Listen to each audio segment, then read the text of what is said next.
দেখতে পাচ্ছেন আমাদের আজকে নতুন রেসিপি, সেটা হচ্ছে মুড়ি, চানাচুর, ধনিয়া, এই যে খাঁটি সরিষার তেল, মানিকগঞ্জের খাঁটি সরিষার তেল, সেই রেসিপি আজকে মাখা হচ্ছে।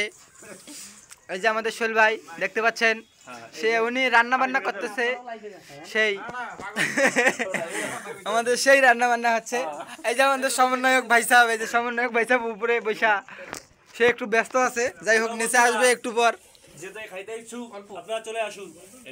চলে আসুন আমাদের মুড়ি ভাজা খাইতে, স্পেশাল রেসিপি।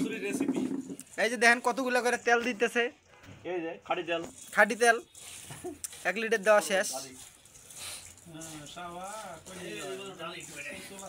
আমার মনের ময়ূর পঙ্খিরা, খাঁটি মধু বুঝছেন ভাই সাহেব। তো সবাই দাওয়াত রইলো মুড়ি খাওয়ার, মুড়ি পাইটা প্রেম বাগানের স্পেশাল, এটা আছে প্রেম বাগানের স্পেশাল ঝালমুড়ি রেসিপি। যাদের এখনো গার্লফ্রেন্ড বয়ফ্রেন্ড নাই তারা প্রেম বাগানে এই রেসিপি খেতে চলে আসেন। ইনশাআল্লাহ 2025 সালের ভিতরে তাদের ইনশাআল্লাহ হয়ে যাবে, কিছু একটা 14 ফেব্রুয়ারির আগেই হয়ে যাবে।